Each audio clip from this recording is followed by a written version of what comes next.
రెండు కత్తులు ఒక ఒరలో ఇమ్మడవు అని సామెత ఉంది. ఇప్పుడు అమెరికా ఒకవైపు, రష్యా మరోవైపు, మధ్యలో భారత్ ఉంది.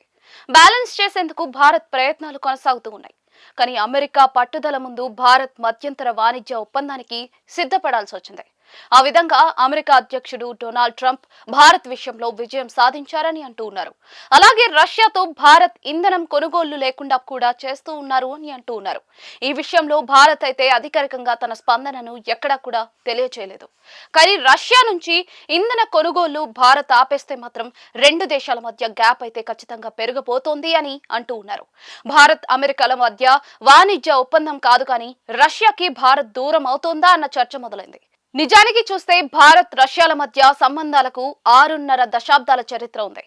ఎప్పటికీ భారత్ కి నమ్మదగిన మిత్రుడిగా రష్యా ఉంది. అదే సమయంలో రష్యా ఉక్రెయిన్ల మధ్య యుద్ధం సమయంలో అంతర్జాతీయ సమాజం రష్యాను ఒంటరిని చేస్తే భారత్ అండగా నిలిచింది. ఇంధన కొనుగోళ్ల ద్వారా రష్యాకు కొత్త బలం ఇచ్చింది. గతేడాది డిసెంబర్లో రష్యా అధ్యక్షుడు పుతిన్ భారత్ పర్యటన చేపట్టారు. ఈ సందర్భంగా రెండు దేశాధినేతలు తమ దేశాల మధ్య స్నేహం గురించి గొప్పగా చెప్పుకున్నారు. మరి అంతలోనే ఇంత మార్పు అన్నట్లుగా అమెరికా డీల్ వచ్చింది అని అంటూ ఉన్నారు. ఈ క్రమంలోనే రష్యా చూపు పాక్ మీద పడింది అని అంటూ ఉన్నారు. తాజాగా పాకిస్తాన్ లోని ఇస్లామాబాద్ లో బాంబు పేలుడు సంభవించి 36 మంది మరణించారు. ఈ ఘటనకు స్పందించిన రష్యా అధ్యక్షుడు పుతిన్ పాక్ అధ్యక్షుడు జర్దారీకి అలాగే ప్రధాని షరీఫ్ కి స్వయంగా మెసేజ్ పంపించారు. జరిగిన బాంబు దాడి పట్ల సంతాపం తెలియజేస్తూనే తాము ఉగ్రవాదానికి వ్యతిరేకంగా సాగే పోరులో పాక్ కి అండగా ఉంటామని హామీ ఇచ్చారు. దీంతో అంతర్జాతీయంగా కొత్త బంధానికి అవకాశం ఏర్పడుతుందా అన్న చర్చకు తెరలేస్తోంది.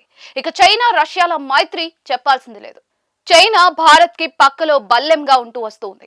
అయితే రష్యా భారత్ కి మిత్రుడు కాబట్టి ఆ ప్రభావం కూడా చైనా మీద ఎంతో కొంత ఉందని, అందుకే అంతగా దూకుడు చేసేది ఉండదని అంటారు. ఇక పాక్ చైనా మంచి మిత్రులు అన్నది మనందరికీ తెలిసిందే. ఇప్పుడు ఈ మూడు దేశాలు చేతులు కలిస్తే భారత్ కి ఏమైనా ఇబ్బందులు కొత్తగా వస్తాయా అన్న చర్చ సాగుతుంది. అయితే ఇక్కడ మరో విషయం ఉంది.